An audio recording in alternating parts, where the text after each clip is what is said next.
we're just going, here we are again, just going for a short run. She's just getting herself ready. Just a short run down to our friends at Mr Good Moto Cafe. We've made friends with the owner of that shop, and he's looking like he's going to be really a good bonus friend to have here in Thailand.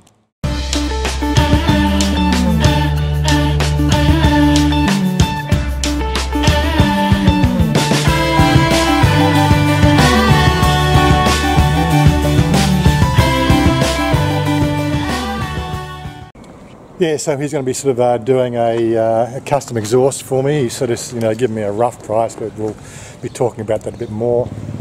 Today we're going down because he's on his shelf. He's got a radiator grill for the Honda CB.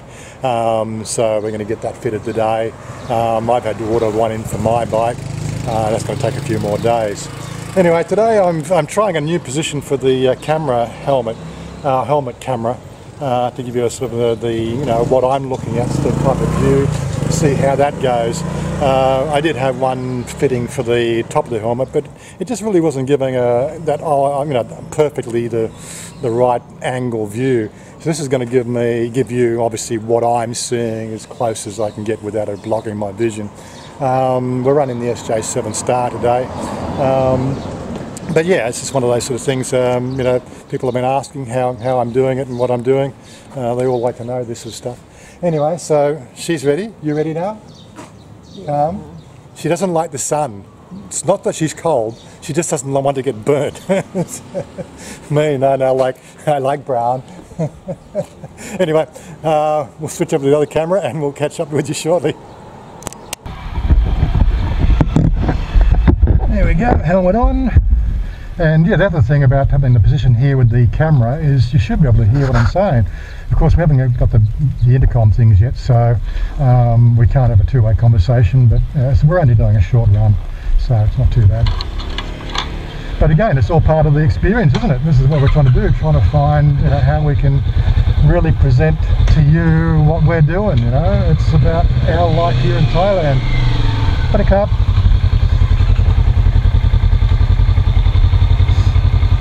Yeah, again, having this camera view here, it gets a little bit jerky because I do a lot of head turning. You ready now, darling? You sure?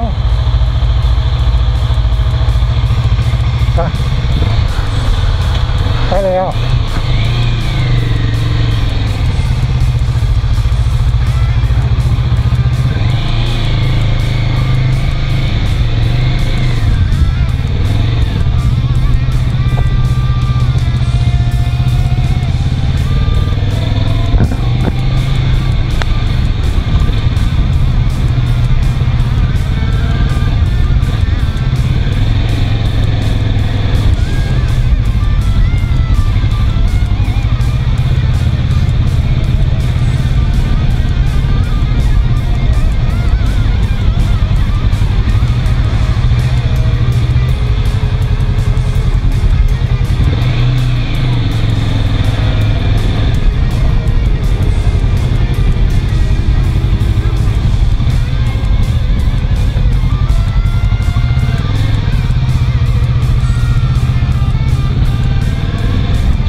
When you're driving along these backstories and villages and everything else, it's more about a shared access.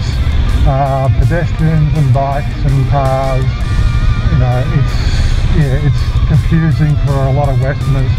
And the best thing is just take it easy, take it slow. Don't expect that somebody's going to give way to you, and you're going to be pretty well right. But as I said, it's just part of the way it is. Like, there is laws now about the main roads, about riding in the wrong direction, not very well policed. But again, this isn't enough police, in Bangkok to deal with the 8 million odd residents. Take what? Take what? You not need something? What you need?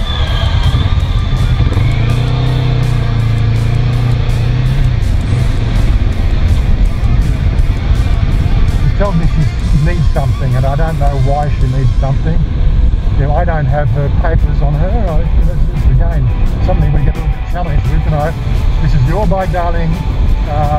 You need to carry your papers for your bike in your bag. I carry mine in mine. Don't expect me to be the freaking carry-all here, seriously. But again, you've got to look at the other side. You know, she's only really sort of ever ridden, you know, locally and around, you know, local villages. She's never been a bike rider out into the, you know, long distance riding. But even again, this is not a long distance ride. It's only a couple of kilometres down the road. Yeah, not every driver is considerate about bike riders. We make do.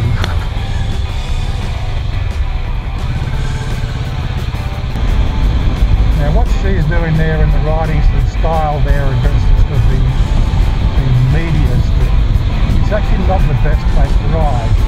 When you're riding in the traffic, you want to sort of be safest, you need to stay in the centre of your lane.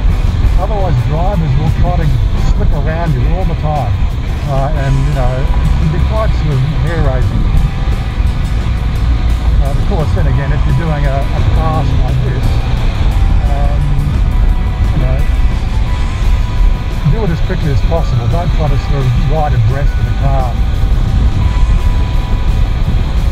Of course, I'm speaking to the non-bike riders here. I'm sure that if you've ridden bikes, you know how to do all this stuff. But I've got a channel of people who vary. You know, some of them actually sort of, you know, don't like the whole bike riding scene because it scares them. I can appreciate that's a problem. Now, of course, I've lost her. I don't know where she's gone now. This is where the comms unit would be really quite handy. Where have you gone to, darling? She took a different path through the traffic. And so I'm pretty sure we'll catch up to her at the turn off. One thing when you're driving or riding is don't jump lights. Make sure you're clear before you go. Because drivers over here, they have a really big tendency to rush red lights when they've just changed. It can be quite dangerous. You've also got to realise that half the people that ride these, you know, up to 150cc bikes probably don't have another fucking licence. And probably don't have enough insurance either, so you best thing to stay clear of them, because it's just not, you know, even though I've got first class insurance, you know, it does guarantee me, you know, that you know, any damage to me will be taken care of financially. You know, it may take weeks. I'll be off the road for weeks while something's being fixed up. But again, you know, you're living in Thailand, you're working in Thailand, or you're retired in Thailand. You're just going to have to make some adjustments in your life. This is one of the things that we try to get across, right? This is not Australia. This is not, you know, California. This is not New York. There is ways that things are done in Thailand that have been done since they fucking had motorised transport. And if you don't adjust to the way that they do things, you are going to find yourself in a freaking world of hurt. Some of these speed bumps can be really deadly on my bike, I tell you. That's why I want to get the exhaust changed. The catalytic converter is about 3 inches lower than the bottom of the motorcycle, and where it's positioned is right in the arc between the front and back wheel, so it's the lowest point on the freaking bike.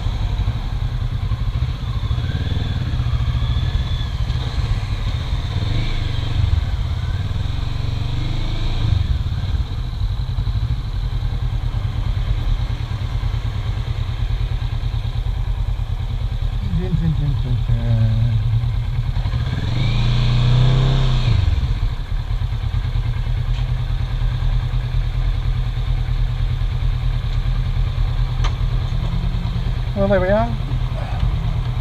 You good?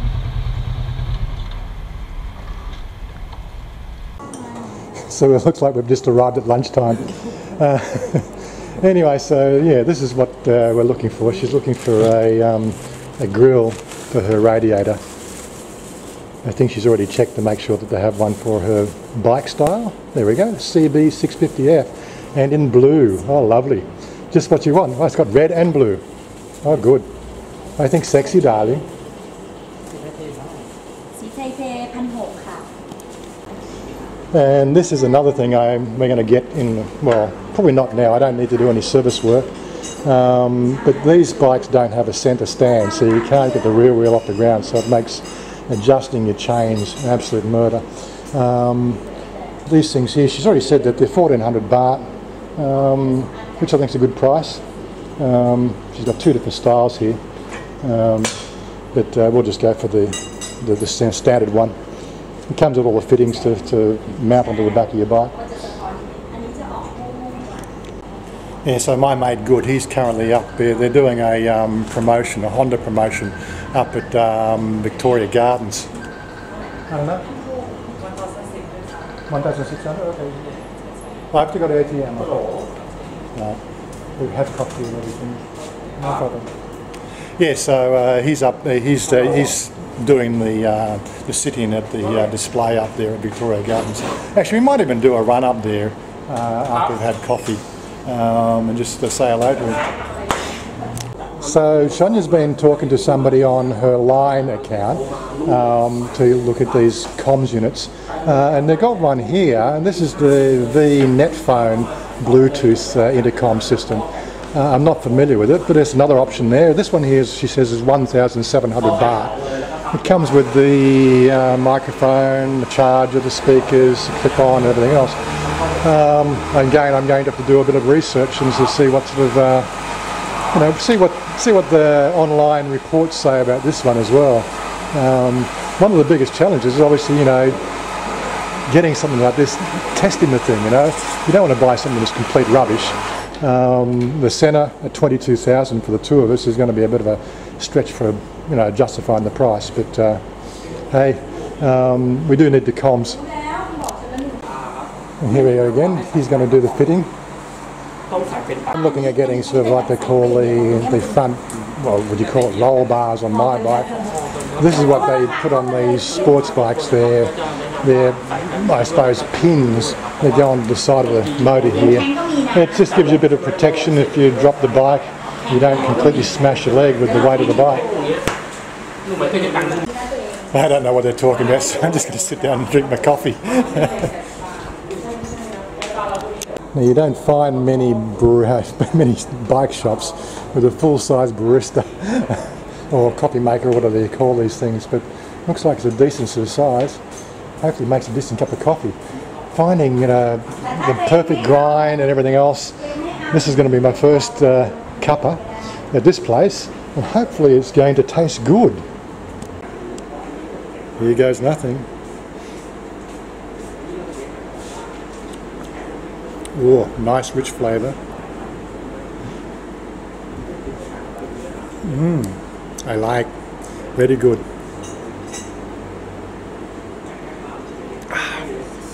It's just worth coming here just for the coffee, guys. Yeah, so don't forget, there will be a pin down below, if you are a motorcycle rider in Thailand. We're slowly sort of, making friends here and sort of getting a leg in the door to have sort of somebody we can rely on locally that can take care of our bikes and do all the necessary bits and pieces that you need for your bikes, get things in for us. As I said, like I'm going to get them to, we're sort of saying 10,000 baht to have my exhaust system built. That's a handmade system.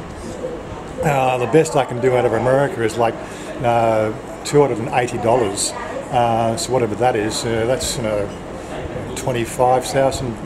Look, I don't want to work it out. And then of course, it's going to have to come in the country. It'll come in via DHL or some courier, right? And they always get hit with customs. And customs duty on sort of bike parts can be from 40% to 80% of the value of the parts.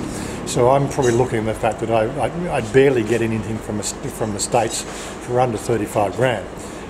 So having something custom made to the sort of design I want is really sort of going to be quite a bit of a bonus, and all the profit goes to a local store. It doesn't go to a big chain. It goes to a motorcycle mechanic, trying to support his family.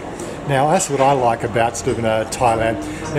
It's the big multinationals are trying to break into Thailand economy but the Thais just are still holding steadfast onto their whole idea of service and support. As long as you get into the whole regime of the right things, making friends, like you know how it works, guys. You just don't walk in and demand things. You make friends. This is my, I think, fourth visit. That's right. One of the visits we had, they were just on their way out to the car show, so that was one visit. But we're just slowly making friends here and sort of just trying to build up a regular rapport. As I said, I'll plug his shop for all my supporters here in Thailand. If you've got a motorcycle, come and see these guys. The guy that runs it, his name's Goody. Obviously, hence the name for the shop, Mr Good Moto Cafe. So he's leveraging his name, and he's been doing this for a few years, and he's done some pretty decent custom work. So if you're looking at custom work as well, I'm sure he can sort you out. Just tell him Warren sent you, or was. I've told him that my nickname's was, which it is. So there you go. Well, there we have you've got the roll bars on, and the grill. Really can't see the colour here, but again, the colour sort of matches up with her bike, which is part of the whole thing. It's you've got to be a bike rider to understand the importance of these things. Thailand is a culture of looking good, right? And the extents that they go to look good will surprise most Westerners, because in a class-based society, this is what you get. A look. You can't see inside people's bank accounts, unfortunately. Having a good-looking bike, having a few nice bits of trim and the little bits and pieces in the different social circles, they go a long way to obviously an acceptance level in society. And it's again another thing you guys have to really sort of start to get used to when you come over here. Why does she want this? Why does she want that? Because it's about style, right? Just a pretty dress lifts them up 5 rungs in the social ladder. And you get all the naysayers out there saying you're always spending money on your girls. Just not me. Basically anybody that's living here has a girlfriend in Thailand. They know exactly what I mean. It's as long as you budget for it and be conservative, right? It goes a long way in family, in friend circles, and everything else, right? And if you really want to be accepted here in Thailand, right, you got to go these little extra yards, right, to really make your girl top notch, if you know what I mean. Well, anyway, people, we're going to head off to Thailand Song weekend market up. It's about 7 or 8 kilometres from here. I will do the ride video, so there will probably be a long play version of this video on the website, so just pop back onto the website and then follow the page link and so on and so forth, if you want to see the long version. So we're already going to ride down here with the helmet cam, just to give the normal version, and we'll take it from there, but we'll catch you guys later. Okay, darling, say goodbye. Bye bye for everybody. And bye bye now. I can swear the rainy season is coming early. Like we've got thunder again today. That's a couple of days in a row. Oh well, maybe we might get wet, but let's go. Where you go? Sanam Lung Song. Nah. Okay, yeah. Yeah, it's okay. You get wet. Okay, no problem. Okay. Get dry again.